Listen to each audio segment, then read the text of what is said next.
Fala turma, boa noite a todos. Estamos iniciando mais um episódio do nosso Política de Fato Cast. Hoje o assunto não é exatamente política partidária, mas sim é política econômica, é política trabalhista. E para isso eu vou trazer um grande convidado. Desde já agradecer a vocês aí pela audiência, meu amigo Nando Moraes aqui ao vivo no estúdio Nando Moraes. Boa noite a todos. Lembrando a galera para comentar, beleza? Exato. Comentem sobre o nosso convidado, comentem sobre o nosso belíssimo apresentador. Muito e obrigado. comentem o que vocês estão achando aí da nossa transmissão. Esse rapaz é um brincalhão, viu? E hoje eu trago para falar sobre escala 6x1, fim da escala 6x1, implantação da escala 5x2. O advogado Henri Clay Andrade, ele que é ex-presidente da OAB por 3 mandatos, foi também conselheiro federal da OAB, atua na área trabalhista e também é professor da Universidade Federal de Sergipe, professor do curso de Direito. Henri Clay, meu amigo, muito obrigado pela sua presença e seja bem-vindo. Daniel, eu é que agradeço o convite, a oportunidade de conversar aqui com você sobre um tema de extrema relevância. Você abriu bem o programa, dizer que é um tema para além da política partidária, porque é política social, é política grande. Mas todos os temas de direito, né, eles pressupõem uma correlação de forças políticas, um debate político. Porque tanto a Constituição como as leis são produzidas no parlamento. Exato. E o parlamento é composto por políticos. Portanto, eu tenho dito isso em palestras, em sala de aula, que se enganam que acha que direito está num pedestal e que é um instrumento exclusivamente técnico.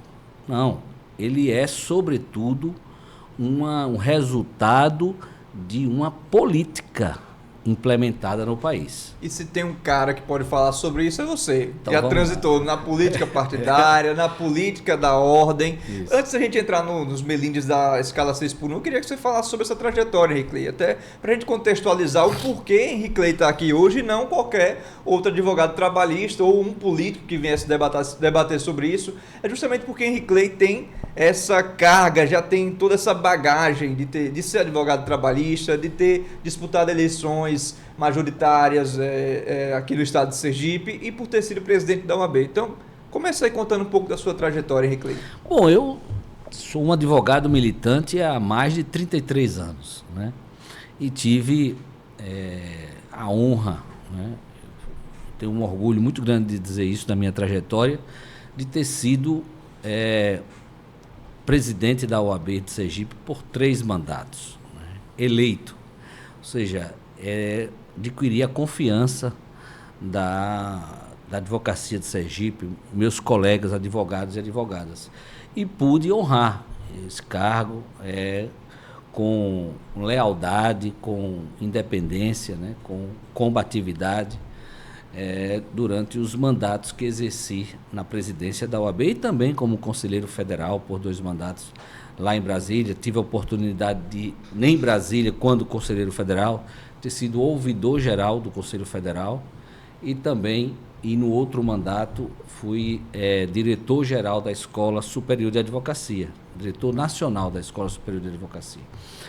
Então, eu tenho sempre esse viés de militância na advocatícia, mas também com um engajamento na área acadêmica, como professor. Eu gosto de ensinar e hoje eu estou ensinando na Universidade Federal de Sergipe com a matéria de Direito Processual do Trabalho. Né? E a política da ordem te levou também a se projetar com uma candidatura, a primeira vez em 2018, a segunda em 2022, não foi? Eu fui candidato a senador na época, né? 2018, 2022, atendendo um chamado de renovação da política. Né? Eu refleti muito, porque nunca tinha tido militância partidária, não tinha tido experiência na política partidária, né? Embora reconheça a importância da política, né? Sem a política não existe nada, né?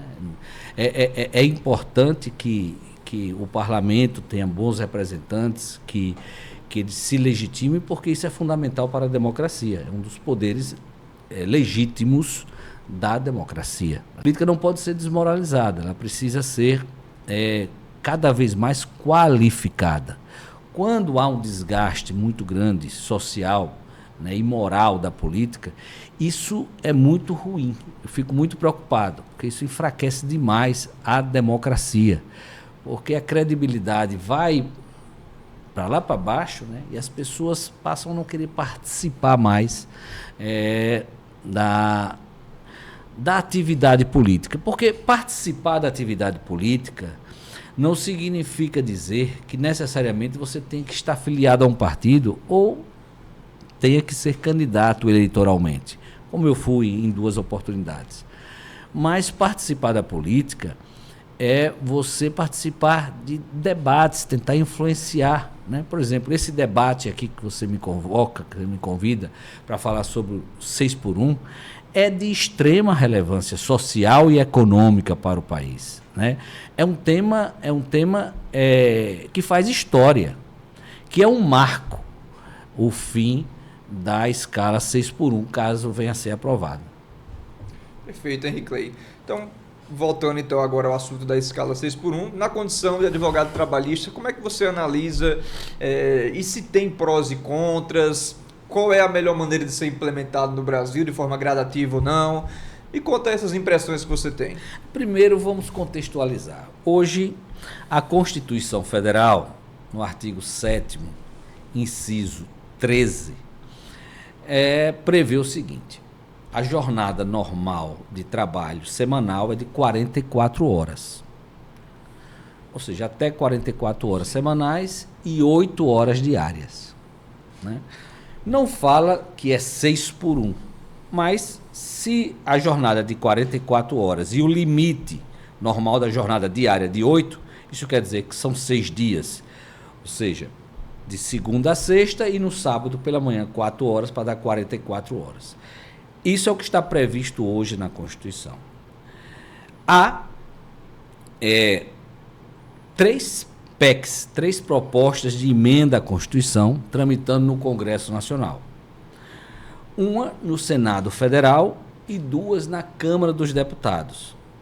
No Senado Federal é a mais antiga. Foi Reginaldo, né? Não, o Senado Federal foi proposta pelo senador Paulo Paim, do PT do Rio Grande do Sul. Reginaldo, na verdade, ele é deputado. É deputado, de Minas Gerais. Em 2015, o Senado. Essa proposta já está mais avançada, porque ela recentemente foi aprovada na Comissão de Constituição e Justiça do Senado Federal, cujo relator foi até o senador Rogério Carvalho, aqui de Sergipe. Foi aprovado e está para ser apreciada e votada no plenário do Senado, com previsão até o mês de maio, que é a PEC 148 de 2015, de autoria de Paulo Paim, cujo relator Rogério Carvalho. Na Câmara dos Deputados existem 2 PECs, uma de Reginaldo Lopes, que é deputado federal em Minas Gerais, também do PT, que foi proposta em 2019. Tanto a do Senado... E tem a da Erika Hilton também. Tanto a do Senado, que é a PEC 148, como a PEC 221 de 2019, na Câmara, ela propõe a escala 5x2, trabalhando 5 dias por semana e folgando 2 dias, com redução da jornada para 36 horas semanais. Hoje são 44. Então, haveria a proposta de modificação desse artigo 7º, inciso 13 da Constituição Federal, que prevê 44 horas semanais para reduzir para 36 horas semanais, né? E com a escala de 5 dias de trabalho e 2 de folga. Erika Hilton, ela propôs em 2025 a PEC número 8 de 2025 e reacendeu esse debate no Brasil. Porque, veja, a PEC no Senado é de 2015. Estava dormitando na gaveta do Senado. A PEC de Reginaldo Lopes da Câmara é de 2019. Também estava lá esquecido na gaveta. Mas quando Érica propôs, a deputada Érica Hilton, de São Paulo, pessoal São Paulo, ela propôs junto com um movimento que já havia sido lançado com mais de 3 milhões de assinatura para acabar com a escala 6x1, cujo movimento foi lançado não foi nem por Érica Hilton, foi pelo vereador do Rio de Janeiro, eleito com essa pauta, do PSOL também, é o Rick Azevedo. Ele lançou o movimento VAT, né? É um movimento de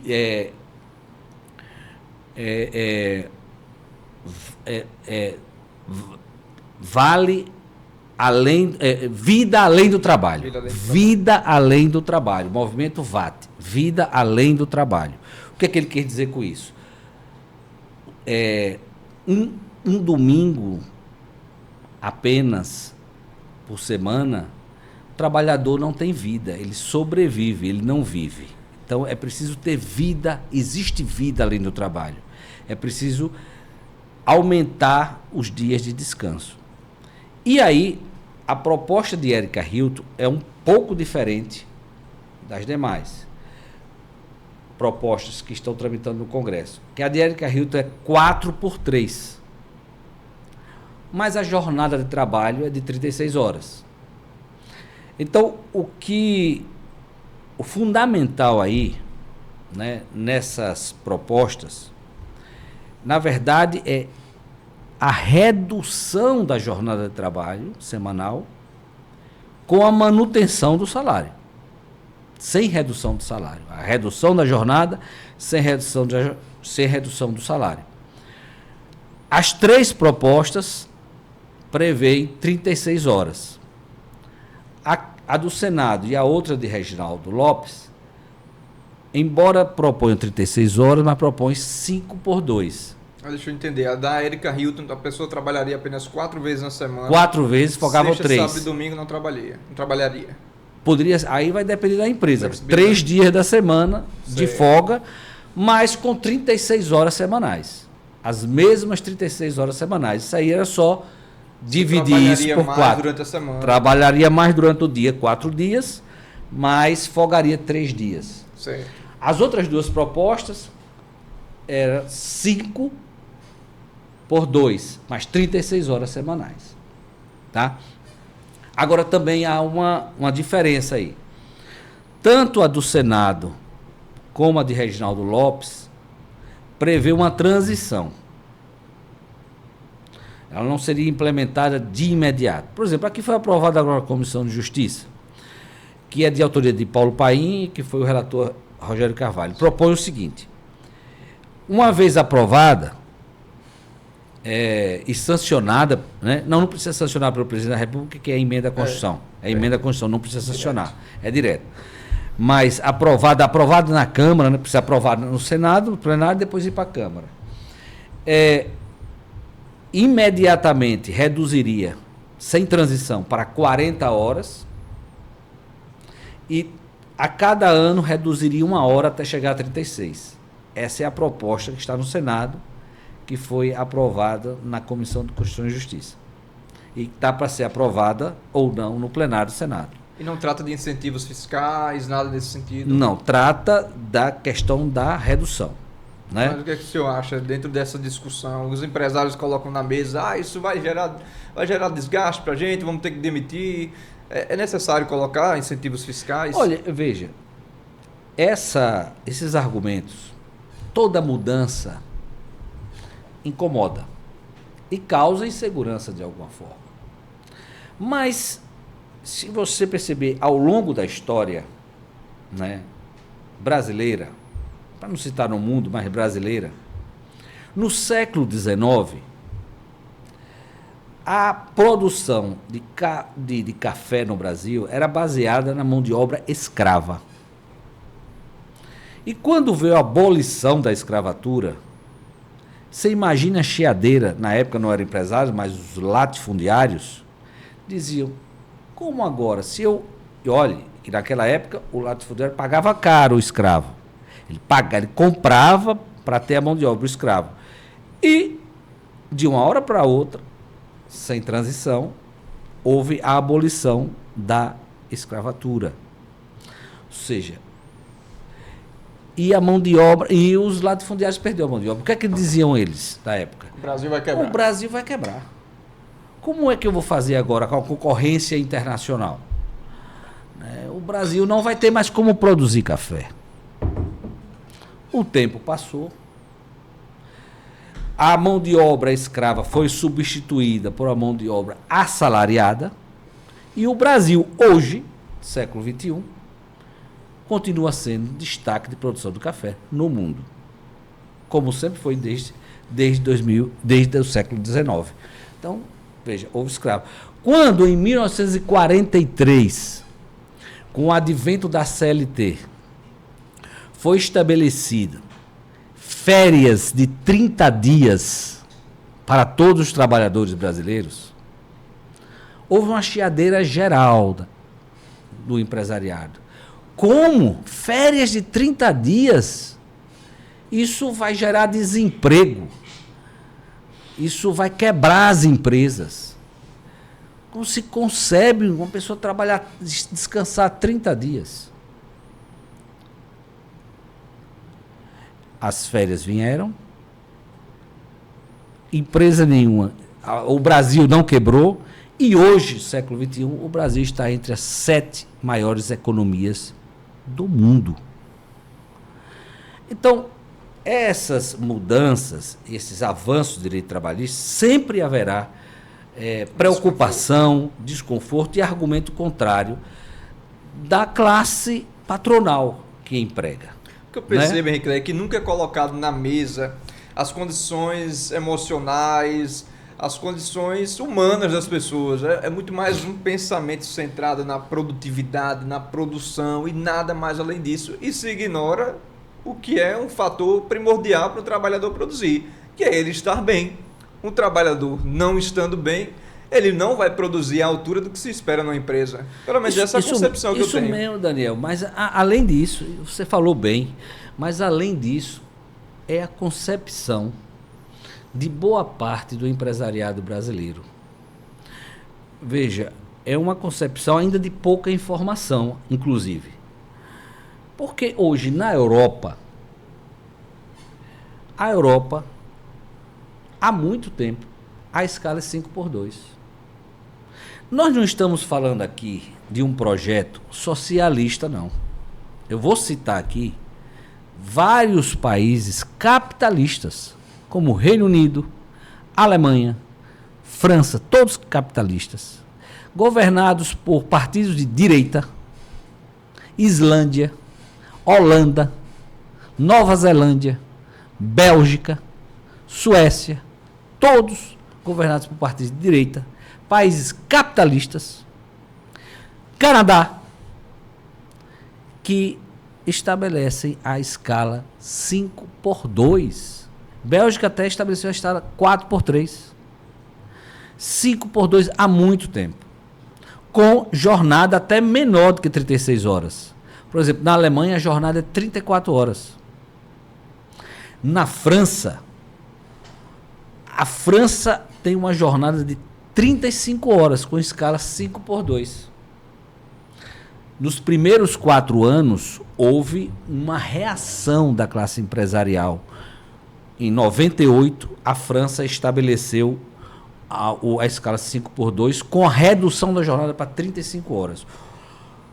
Vai quebrar a França, o desemprego vai... E houve uma reação deliberada da classe empresarial na França para desestabilizar essa mudança. 4 anos depois, a França gerou 300 mil empregos e cresceu a economia. E hoje não tem mais volta. E a França não está quebrada. Veja, por que não? Por que a Europa adotou 5x2 e com jornada até menor do que 36 horas? Como é a proposta aqui no Brasil, de 36 horas. Porque está cientificamente provado, não só teoricamente, como na prática, como experiência, né, dos países, que trabalhador descansado, que não trabalha até a exaustão, mas trabalha dentro de um limite que comporta a dignidade humana, ele adoece menos, ele reduz o acidente de trabalho, reduz doença ocupacional, protege a saúde mental e física e, portanto, você com mais saúde tem mais qualidade de vida e, portanto, tem mais criatividade e mais energia para produzir. Resultado objetivo: todos os países de economia forte, capitalista, de primeiro mundo, que aderiram a essa filosofia de trabalho, a essa concepção de trabalho, aumentaram a produtividade das empresas. Aumentar a produtividade. Então, isso quer dizer, aumentar a produtividade fortalece a economia. O fim da escala 6x1, além de ser uma demanda hoje social, veja, já há pesquisas sérias, como Datafolha e os outros institutos, todos são uníssonos em revelar que a aprovação hoje no Brasil é de mais de 70% para o fim da escala 6x1 e a diminuição da jornada de trabalho semanal. Portanto, isso não é uma questão hoje de vertente ideológica nem partidária. É uma real demanda social. Porque em nenhum partido, em nenhuma vertente ideológica hoje tem mais de 70%, né, de simpatia no Brasil. O Brasil hoje é extremamente dividido. Mas essa proposta tem a aprovação de quase 75% dos brasileiros, que mostra que é uma demanda real social. Você acha que vale a pena nessa discussão se colocar na mesa para agradar os patrões, que haja algum tipo de incentivo fiscal? Ou é exagero? Olha, veja, a reforma tributária já deu algumas sinalizações para isso. Mas a questão, aí é uma outra discussão, que é a questão tributária. Acho que a carga tributária ainda no Brasil é alta, mas é uma outra discussão. O que nós temos que discutir é o seguinte, é que assim como a CLT sempre foi rejeitada pela classe empresarial e tida como uma vilã de entrave para a economia brasileira, o que é uma grande mentira, ou um grande equívoco, que o Brasil tem a economia dos maiores do mundo. Está entre as 7, né, do mundo. Assim também há esse argumento quanto o aumento da escala 6x1. O que... Olha, eu estou aqui fazendo questão de enfatizar, Daniel, que a redução da escala 6x1, ao fim da escala 6x1 e a redução da jornada, fortalece a economia, porque aumenta a produtividade. E quando aumenta a produtividade, aumenta os lucros da empresa. Aqui no Brasil, em 2024 para cá, já foi feito plano piloto com 20 empresas. 20 empresas fizeram plano piloto, não foi de 5x2 não, de 4x3. Sabe qual foi o resultado? Aumento dessas 20 empresas, plano piloto no Brasil, de 71% de produtividade e aumento. 60% de engajamento dos seus empregados. 65% de comprometimento, porque os trabalhadores, naturalmente, trabalham mais satisfeitos, trabalham alegres, criam um ambiente de criatividade e os trabalhadores passam a vestir a camisa da empresa. Por quê? Porque se sentem valorizados. A hora valoriza, A hora do trabalhador valoriza. Na medida que, se eu pago aquela hora por 44 e passo a pagar a mesma hora por 36, a hora aumentou aí em 22%. O valor da hora. Então, trata-se de valorização do trabalho humano, trata-se de preservação da saúde humana, de qualidade de vida, e que as pessoas precisam ter vida para o lazer, para a família, para estudar. O Brasil, um dos entraves da economia brasileira, sabe o que é? É a falta de oportunidade e de tempo dos trabalhadores se qualificarem. Quanto mais um país tiver mão de obra qualificada, mais sua economia é competitiva no mundo. Então, é preciso dar esse passo para que os trabalhadores tenham oportunidade, inclusive, de se qualificar mais. E, com isso, produzir mais e melhor para a empresa. Ganham todos. É preciso abrir a mente disso. Sair dessa mentalidade tacanha, de uma cultura escravocrata. É certo que o Brasil viveu mais de 300 anos de escravidão, né, do regime escravidão, em que a mão de obra era zero, né, não custava nada, ao contrário. Você fazia o investimento na compra do escravo. Na compra do escravo. Né? E, culturalmente, o salário ainda no Brasil é baixo. É muito baixo comparável com outros países.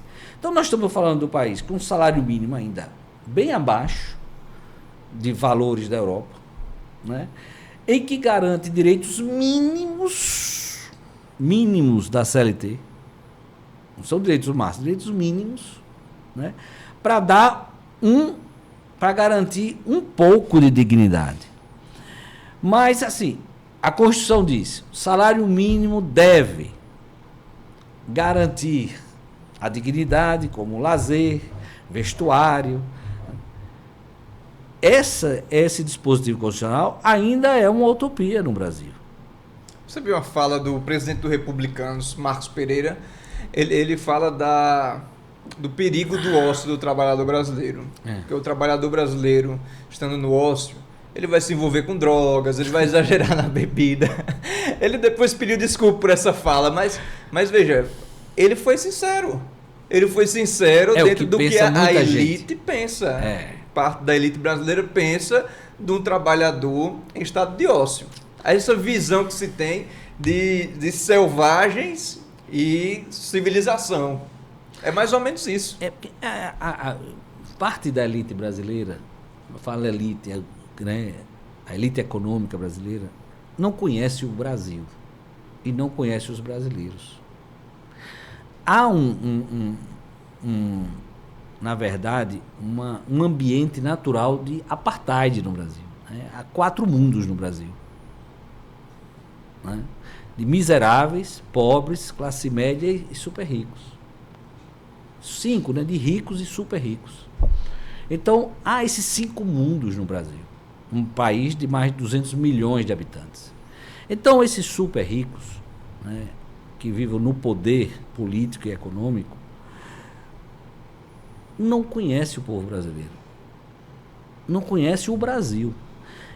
E ainda, infelizmente, né, na sua grande maioria, tem ainda uma mentalidade tacanha. É uma visão curta. Inclusive, não consegue enxergar o mercado no mundo. Que a Europa estabeleceu, por exemplo, a escala 5x2 foi porque queria ser bonzinho com os trabalhadores? Não. Foi porque eles perceberam que o trabalhador mais descansado, ele produz mais para a empresa e para o país. O trabalhador menos doente gera menos despesa para o país e menos prejuízo para a empresa. Então, isso é questão de saúde pública. Tá? Nós estamos falando de qualidade de vida, de saúde e de criar um ambiente e oportunidades de tempo para que o próprio trabalhador possa estudar, se qualificar. Trabalhador descansado e qualificado produz mais e produz melhor. Quem ganha isso? As empresas e a economia brasileira. Então, acho que 6x1 já era, cara. Já está ultrapassado. Né?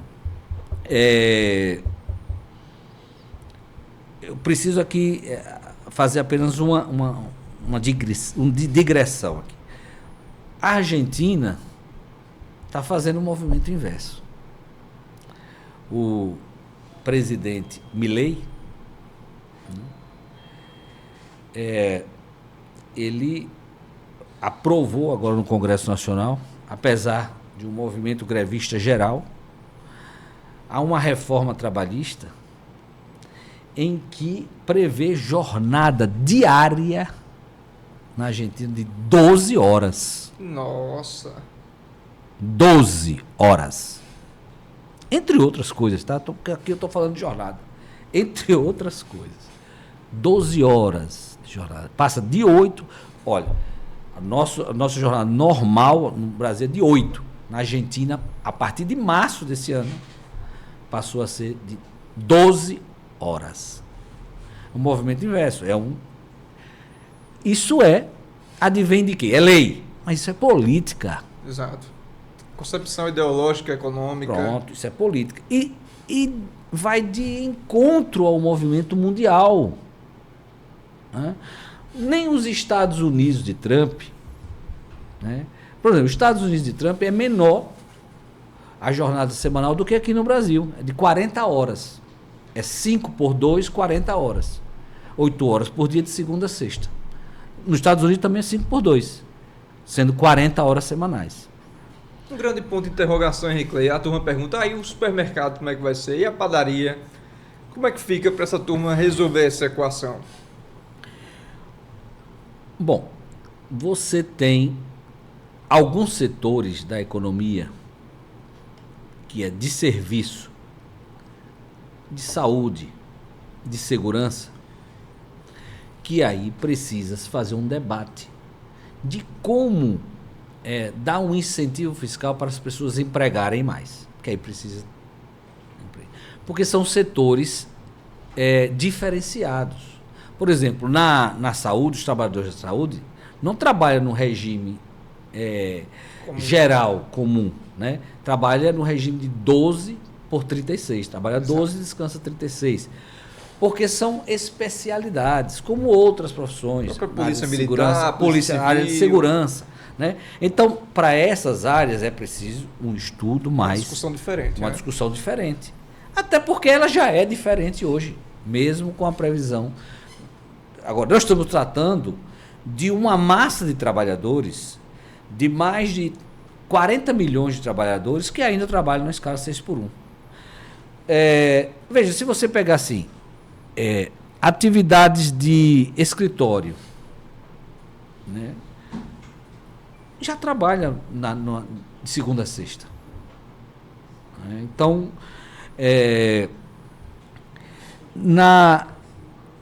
na indústria é 44 horas, mas você está produzindo menos. Se porque 22 empresas no Brasil fizeram o plano piloto e houve um aumento de produtividade de 71%. Isso é dado objetivo, comprovado. Isso não é tese, isso é experiência. Plano piloto no Brasil, de 2024 para cá. E olhe que não foi no regime 5x2, não, foi no 4x3. 36 horas de trabalho. As pessoas produzem mais, produzem com maior criatividade, produzem melhor, produzem mais alegre, veste a camisa da empresa, se sente valorizado. Né? Não se sente uma carga, né? Aquela carga exaustiva de trabalho que chega num domingo, não tem nem energia nem para nada. Né? Então está super cansado. Então acho que é uma questão civilizatória e que é uma questão de visão inteligente e estratégica para a economia brasileira avançar. e começar a dialogar com o resto do mundo, que não tem mais escala 6x1. Nos Estados Unidos não tem, no Canadá não tem, na Europa não tem, no Chile não tem. Só a Argentina que fez esse movimento, né? Esse Milei aí. Vamos ver se dá certo lá, né? A gente tenta Mas, daqui, olha, a gente tenta de lá. Você veja, a Argentina hoje está uma situação terrível. 40% dos trabalhadores estão na informalidade. E, Já temos aí o quê? 3 anos de governo Milei? 3 anos, né? Então, é uma situação que não é referência para o mundo. Porque essa coisa da pós-verdade também é complicada, né, Ricley? Porque, veja, esse debate ideológico que existe mundialmente falando, direita e esquerda, a gente recebe dados camuflados de todos os lados. Para a turma hoje, que é muito mais à direita, o governo da Argentina é mil maravilhas. A extrema-direita, né? A extrema-direita, que é um movimento, né, que surgiu aí,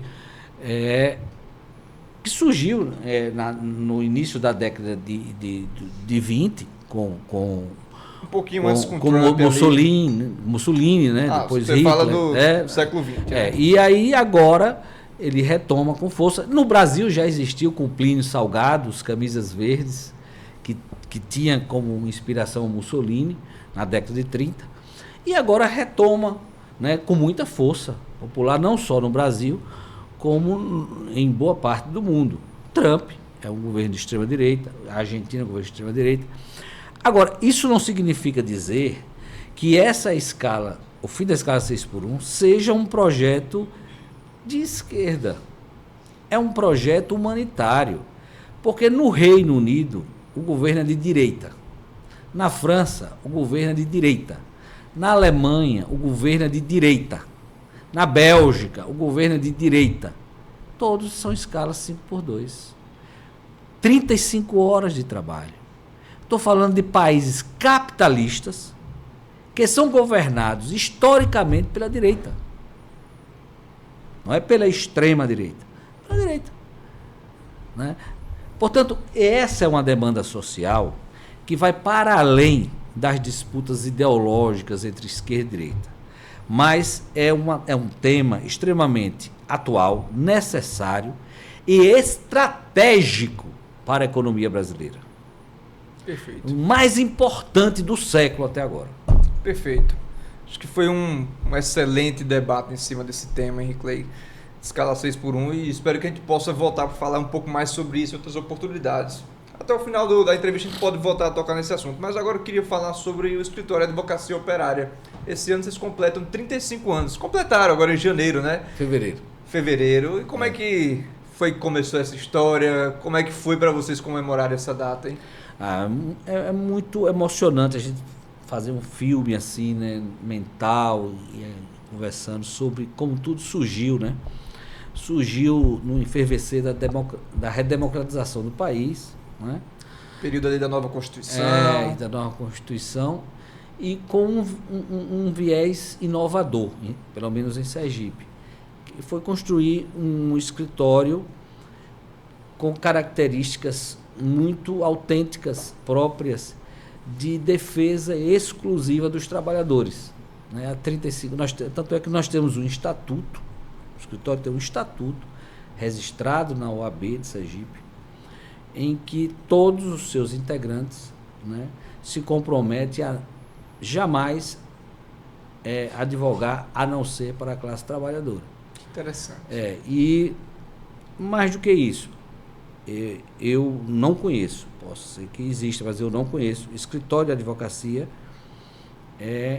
que tem no seu estatuto e pratica todo ano, os seus empregados têm participação no lucro. 5% do lucro do escritório é repartido igualitariamente com os seus empregados, com participação no lucro.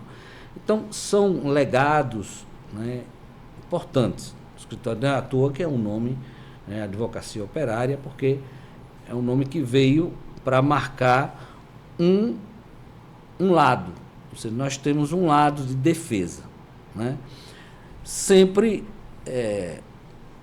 claro, tendo a concepção de que o direito do trabalho é um instrumento também capitalista, até porque vivemos num país capitalista, é um instrumento que visa prioritariamente o diálogo, a conciliação entre patrão e empregado, né? É um dos princípios basilares do processo do trabalho, que é a conciliação, né? E nós temos dedicado as nossas vidas, né, na advocacia. Por exemplo, nós não temos emprego, né? A única fonte mesmo de atividade prioritária, salvo o magistério, é a advocacia. Então, é uma dedicação de 35 anos. Você chegou como lá? Cheguei em 93, o escritório foi fundado em 91, né? Fevereiro de 91, 35 anos. Foi fundado por César Brito, por Newton Akite, Alvino, né? Alvino, que hoje é advogado trabalhista, professor da Universidade Federal de Sergipe, coordenador do curso de Direito, e por Tênis Santana Doria, que hoje é desembargador do TRT aqui em Sergipe. Ou seja, um escritório que revelou grandes quadros, né? Os grandes quadros. O escritório começou com esses 4 nomes, né, importantes da advocacia, principalmente advocacia trabalhista. Hoje cresceu, nós somos 13 advogados, né, e mais 10 trabalhadores com a gente, né, e olha, dezenas de estagiários que passaram pelo escritório, que hoje são advogados, juízes, membros do Ministério Público do Trabalho, procuradores do Estado, que isso nos dá muito orgulho, né, de também ter contribuído para a formação de profissionais de qualidade e éticos. Nós não abrimos mão de algumas coisas. Compromisso social com a classe trabalhadora, não abrimos mão do nosso compromisso ético na atividade profissional, na atividade de advocacia. Então, tratar os colegas, tratar as pessoas com dignidade, né, com humildade, né, com solidariedade, com ética, né, e agir sempre com honestidade. Esses são nossos princípios que nós não abrimos mão e temos a convicção que foi por isso que deu certo. Afinal de contas, 35 anos de advocacia, no escritório se manter, não é à toa, é por conta desses princípios, né? Um dos casos mais recentes que vocês encamparam, processos, que eu recebi a informação, inclusive na entrevista aqui com o professor Benizário, o professor Dudu, ambos do Sintese, foi em relação à retomada da carreira do magistério. Foi vencido pelo próprio escritório de advocacia operária no STF, né? Uma grande vitória, isso aí, um processo. Imagino que vocês tenham se debruçado nisso por muito tempo. Isso. Queria que você comentasse um pouquinho mais, Henrique. Foi recentemente, né? Foi uma ação direta no Supremo Tribunal Federal, foi um processo bastante debatido, e que conseguimos, na verdade, a vitória foi uma vitória histórica. Como outras vitórias já tivemos também no magistério, em outras categorias, que temos o prazer e a honra, né, de ter parceria com o Sintese, com o Sindipetro, com o Sinergia, com o Sindisan, o Sindijus, vários que são os nossos parceiros, clientes há muitos anos, né? Mas muitos anos, né? Quase o Sindipetro, por exemplo, desde a fundação, né? Sindiprev também. Então, assim, nós temos uma relação muito umbilical com o movimento sindical, né? Com os movimentos sociais, com o movimento organizado da classe trabalhadora. E essa foi realmente mais uma bela conquista dos trabalhadores. Todos sabem da ação, né, corajosa, da ação ousada até, né, e e comprometida do Sintese, um sindicato extremamente forte, grande e bastante organizado, né? E que nós temos, portanto, a honra de ter essa parceria por muitos anos, mais de 20 anos. De que trata exatamente essa vitória? Como é que foi como é essa questão dessa retomada da carreira? É preciso que se torne efetivo de forma imediata?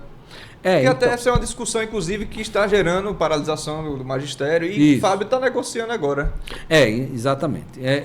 Houve lá atrás uma interrupção na carreira, né? Se estabeleceu uma lei estadual interrompendo esse processo de avanço na carreira do magistério, e o sindicato ajuizou uma ação no Supremo Tribunal Federal questionando a constitucionalidade dessa lei. Isso foi em 2011 que foi ajuizado. Isso. E agora foi julgado. Demora, né? 15 Demora, anos. tem que ter paciência. A advocacia tem que ter paciência. Inclusive a discussão agora se vai retroagir essa perda durante esses últimos 15 anos. Ainda não definiu isso. O Estado embargou a declaração e o Supremo vai decidir sobre se vai fazer, se vai estabelecer ou não esse retroativo ou não. Mas, veja, o que nós conseguimos no mérito foi que o Supremo declarasse que essa lei estadual que interrompia a carreira do magistério fosse julgada inconstitucional. Isso já está definido. Então, agora, cabe ao governo do Estado, né, sentar democraticamente com o sindicato para implementar essa carreira na prática, né, para revitalizar a ordem jurídica que existia e que foi interrompida por uma lei inconstitucional, né? Portanto, o pleito dos professores, liderado pelo Sintese, é um pleito justo, legítimo e constitucional, chancelado pelo Supremo Tribunal Federal. Então, é preciso haver, portanto, a abertura desse diálogo. Acredito que haverá, né? É preciso haver interlocutores que estabeleçam esse, né, essa mediação, esse caminho, mas acredito que o governador Fábio Mitidieri terá a sensibilidade para sentar com o Sintese e conseguir ajustar, né, a implementação da carreira, porque ela é justa e porque ela é legal, porque ela é constitucional. Perfeito. Henrique, a gente já está se encaminhando para o final. Eu já quero lhe agradecer pela sua participação aqui. Acho que foi muito enriquecedor, principalmente nesse tema da escala 6x1, o fim da escala 6x1. Mas eu não posso deixar de fazer uma pergunta para você antes de você sair sobre política partidária. Ainda tem possibilidade de voltar para essa labuta, Henrique Clay? Não, eu tive a experiência, foi importante para o meu amadurecimento, né? Toda a experiência que eu tenho na vida, eu agradeço a Deus por ter me permitido passar, né? Eu entrei e saí da política com dignidade, com a cabeça erguida. As minhas contas de campanha, todas as duas foram aprovadas com louvor, inclusive com parecer favorável também do Ministério Público e por unanimidade. Então, eu tive votações expressivas. Primeira, 2018, quando votava em 2, tive 110 mil votos, quase 110 mil votos. Só em Aracaju foi uns 60, né? Foi, Aracaju foi o segundo mais votado. Só perdeu para Alessandro. Para Alessandro, que foi um fenômeno em 2018, né? Eu fui o segundo mais votado. Se dependesse de Aracaju, em 2018 eu teria sido senador. Eu fui eleito senador por Aracaju, posso dizer isso, em 2018, né? Eram 2 vagas, eu fui o segundo mais votado. Em 2022 eu fui a candidatura mais difícil, porque Mas mesmo assim eu tive 53 mil votos, porque primeiro só podia votar em um. Eu fui candidato apoiando incondicionalmente Lula para presidente, mas aqui o PT fez uma coligação com o PSB, formal. Então, obviamente que Lula, no programa eleitoral, pedia voto para o candidato Não foi recíproco do essa PSB. relação. Então, acontecia uma coisa meio esquizofrênica, que eu chegava na televisão, pedia voto para mim e para Lula. E logo em seguida Lula aparecia na televisão pedindo voto para o candidato do PSB. Para senador. Então, veja que situação difícil. Num estado em que Lula teve 72% dos votos. Então, claro, se eu tivesse sido candidato de Lula, eu teria muito mais condições. Então, mas mesmo nessa condição adversa, política e financeira, porque o partido, enquanto os meus concorrentes tiveram milhões para gastar, para investir, o meu partido, que na época foi o PSOL, me deu a minha candidatura R$300 mil. Foi com isso que fizemos a campanha. Senado Pois é, de Senado, você sabe que... Mas, veja, o resultado foi 53 mil votos. Desses 53 mil votos, tive 30 mil em Aracaju. Né? Então, assim, não é pelo resultado das eleições, resultados eleitorais, que eu resolvi não mais concorrer e sair da vida partidária. Não sou mais filiado a partido, até porque na minha vida eu nunca fui. Recente 2018 para cá, que eu fui filiado a partido. Logo depois de 22, eu saí. Né? 22, e em 2020 vocês montaram chapa e elegeram um vereador. Que inclusive hoje é presidente da casa. Da Câmara, isso. Quando estava na rede. Né? Pelo Fiz uma chapa e tal. Eu Uma não fui candidato em 2020, mas... Mas você que construiu aquela chapa. Construí, liderei a chapa, não como candidato, mas liderei, formei a chapa. Você quem convidou o Ricardo? Sim, conseguimos fazer o vereador Ricardo Vasconcelos, que hoje é o presidente da Câmara. Né? E depois ele se reelegeu já em outro contexto, sim, outro partido, enfim. Mas a primeira eleição dele decorreu dessa construção política que nós fizemos na rede, que era um partido minoritário, ainda com dinheiro zero, né? Mas tinha um grupo de militantes que acreditavam na nossa proposta. Então, mas assim, eu gosto muito de advogar, eu me realizo advogando, eu me considero que a minha vocação é a advocacia, sabe? Eu sou feliz advogando, eu nunca quis fazer concurso público, eu sempre gostei de advogar e de ensinar, ser professor. Eu me realizo com as duas atividades profissionais. E eu percebi que a política partidária lhe absorve muito.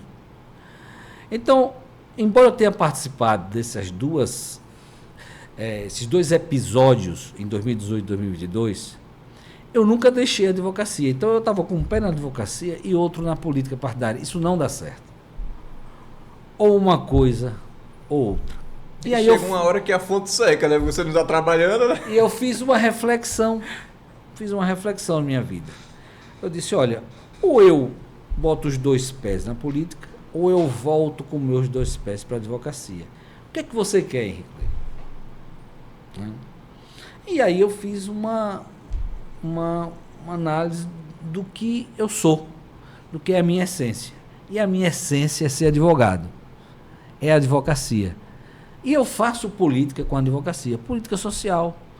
Eu estou aqui defendendo ao fim da escala 6x1. Né? Eu sempre tive a concepção que para você ser um cidadão ativo, portanto, valorizar, discutir política grande, não precisa necessariamente estar em partido político e nem muito menos disputando pleitos eleitorais. Né? Então, a minha advocacia é uma advocacia que tem lado, advocacia de defesa dos trabalhadores, sempre foi assim, faço isso com muito amor, né, com muita dedicação, e isso contempla a minha alma. Né? Então, essa divisão entre estar na advocacia, isso estava me angustiando. Eu precisava tomar uma decisão. ou eu entro de vez na política, ou eu saio e volto de vez para a advocacia. E eu tomei essa decisão. Saí e voltei de vez. Tive decepções na política, vi que não era aquilo para a qual eu fui vocacionado. Tem gente que essas decepções que eu sofri na política encara com naturalidade, né? Toma uma cerveja, rita e sai na urina. No meu caso, não, sabe? Então, assim,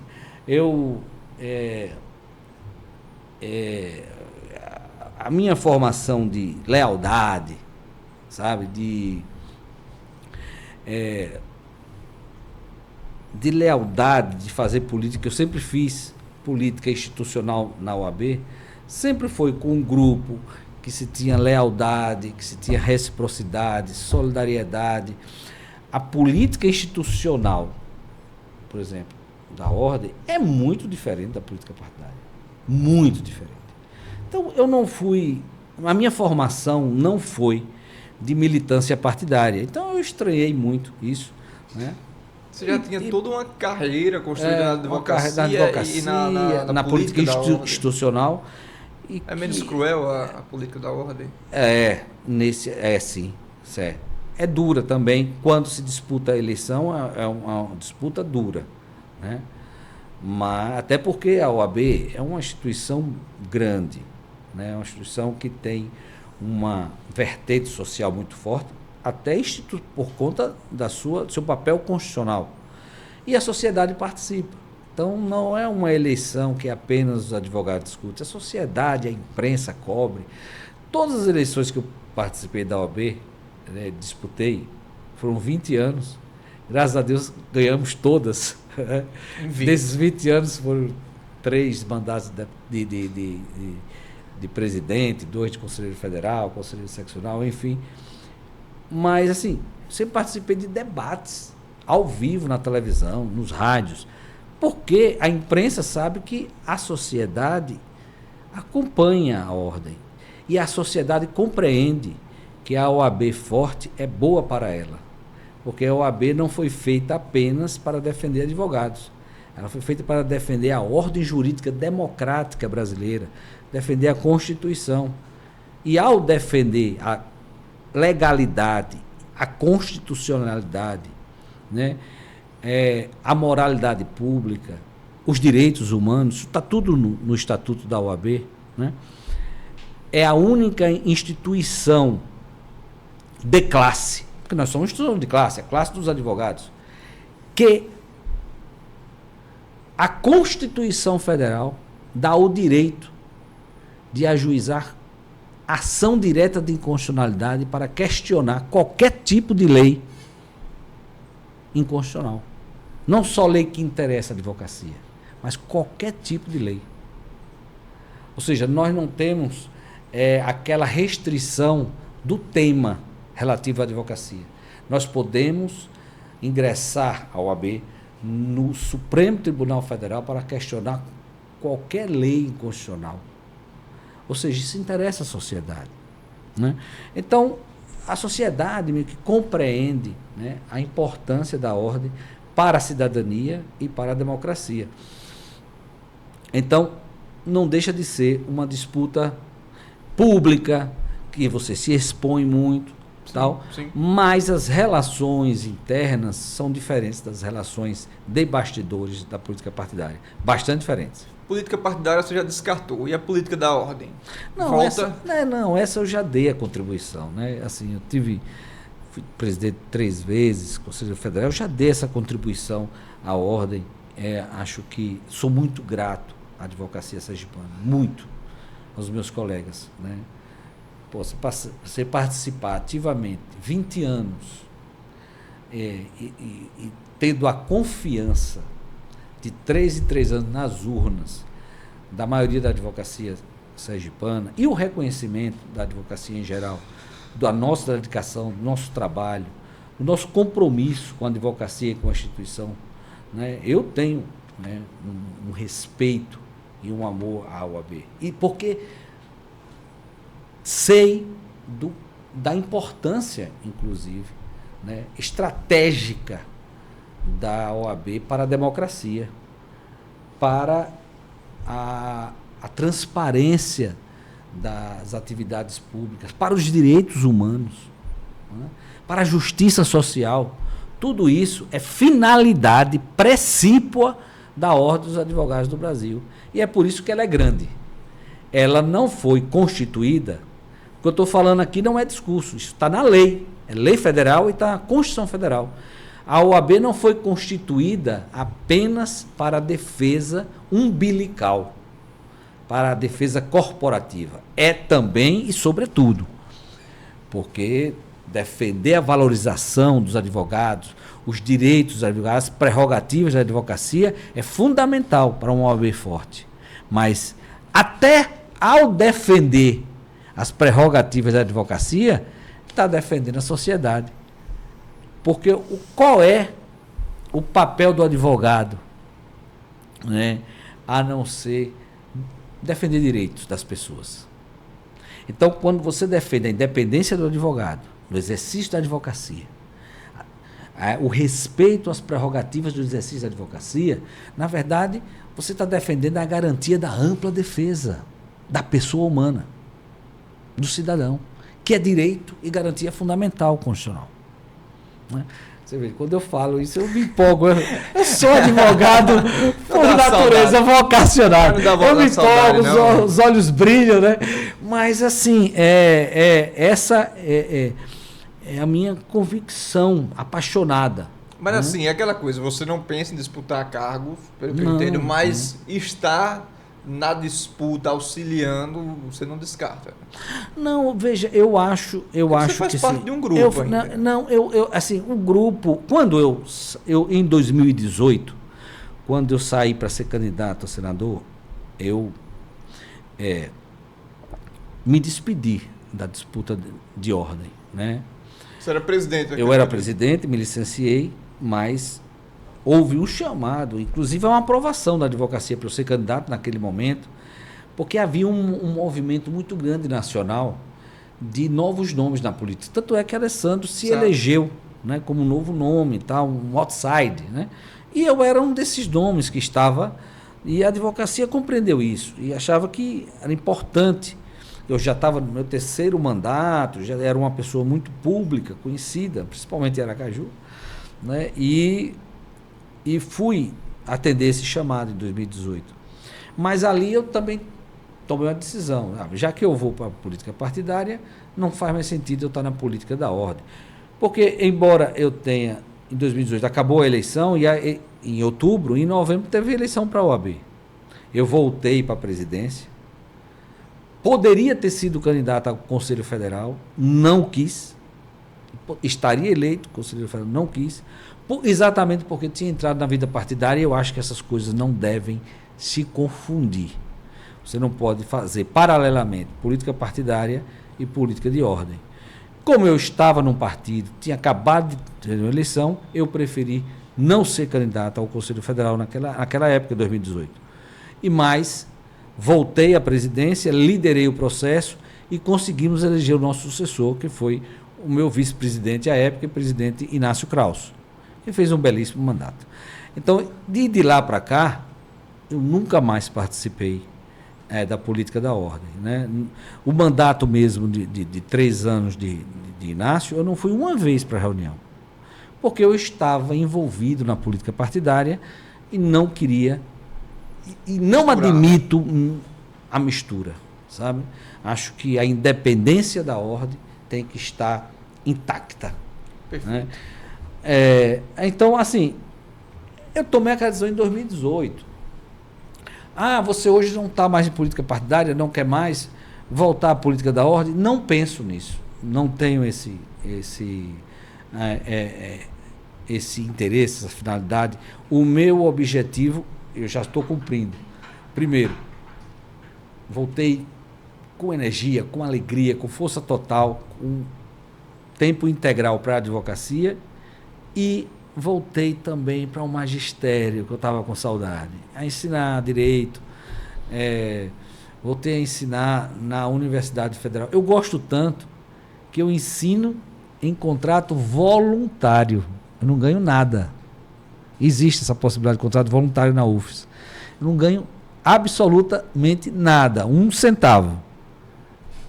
Não ganho financeiramente, mas ganho em alegria, ganho em espírito, ganho em troca de energia, de conhecimento com os alunos. Adoro a sala de aula, gosto muito de ensinar, né? E dando a minha contribuição de um conhecimento acumulado de mais de 33 anos de advocacia.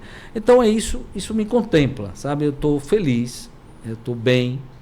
Há até pessoas que dizem assim, que você está mais novo, apesar dos cabelos brancos. Os cabelos brancos tem um tempinho que você já assumiu, né?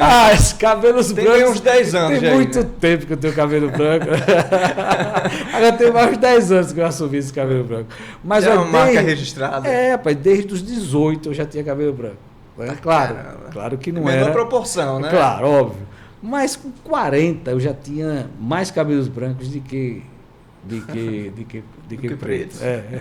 Mas é isso, né? Então, mas assim, eu fui presidente da OAB muito novo, cara, com 33 anos de idade.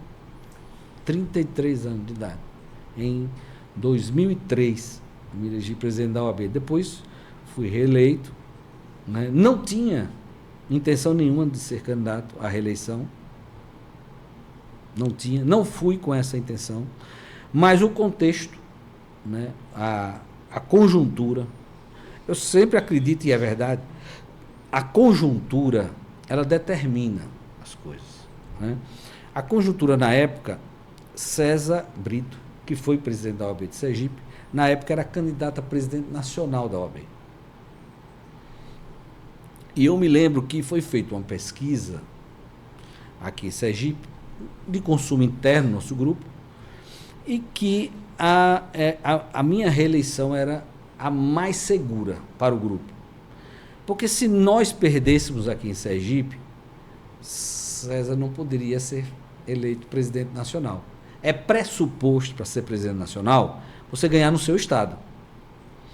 Então, a pedido, né, e por força da conjuntura, eu acabei indo ser candidato à reeleição da OAB. E ganhei com 70% dos votos, né? Na primeira ganhei com 61%, na segunda ampliei para 70% dos votos. E César acabou se elegendo presidente nacional da OAB, né?